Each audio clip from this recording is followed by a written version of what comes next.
Hello guys, welcome back to my channel. Friends, మీరందరూ చాలామంది subscribe చేసుకోకుండా నా ఛానల్ చూస్తున్నారు. ప్లీజ్ సబ్స్క్రైబ్ బటన్ పైన క్లిక్ చేయొచ్చు కదా ప్లీజ్. ఓకే. ఇప్పుడు what is case study? Case స్టడీని మనం ఎట్లా అటెంప్ట్ చేయాలనేది చెప్తా.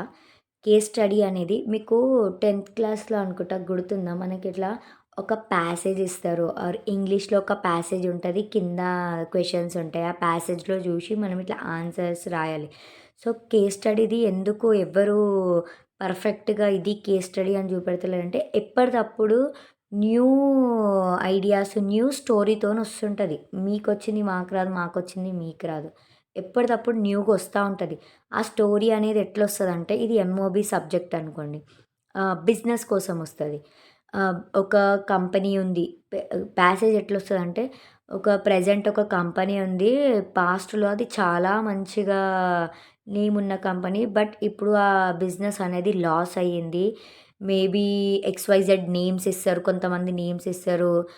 మేనేజర్స్ ఇస్తారు. అసలేం ప్రాబ్లమ్ అయ్యింది అందులో అనేది కొంచెం జెప్తారు. మీరైతే ఆ ప్రాబ్లమ్‌ని ఎట్లా సాల్వ్ జేస్తారు అని అడుగుతాడు ఒకటి. ఇంకొకటి, ఈ ప్రాబ్లమ్‌కి ఏ సొల్యూషన్ ఎందుకొచ్చింది అసలు? ప్రాబ్లమ్ ఎక్కడి నుంచి స్టార్ట్ అయ్యింది? అట్లా కొంచెం టిపికల్‌గా అడుగుతారు. కొంచెం అర్థం జేసుకోవాలి మనం. ప్యాసేజ్ 5 క్వెషన్స్ ఇస్తారు. Each question contain 2 marks. Read twicely, మళ్ళీ మళ్ళీ చదవండి మీరు ఆ ప్యాసేజ్‌ని. ఆ ప్యాసేజ్ అనేది ఇప్పుడు ఎంఓబీలో కాన్‌ఫ్లిక్ట్స్ ఉన్నాయి. అంటే కొట్లాటలు. ఇప్పుడు బిజినెస్‌లో ఇంకో బిజినెస్ మ్యాన్‌తోని కొట్లాటైతే బిజినెస్‌కి లాస్ అయింది. ఆ ప్లేస్‌లో మీరుంటే ఏం జేస్తారు?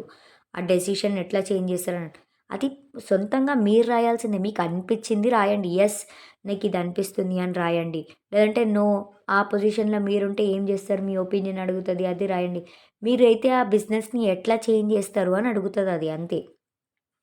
లేదంటే ఆ ప్యాసేజ్‌లోనే చదువుతుంటేనే ఒక స్టోరీ అర్థమైతది మనకి. ఆ స్టోరీ విన్నాక కింద క్వెషన్స్ ఉంటాయి. ఆ టైంలో నువ్వేం జేస్తావు? ఆ టైంలో ఇంకేం చేంజ్ అయితది? ఎందుకది లాస్ అయ్యింది ఆ బిజినెస్? లాస్ కాకుండా మనం ఏం చేసేదుండే? ఇట్లాంటివిస్తారు.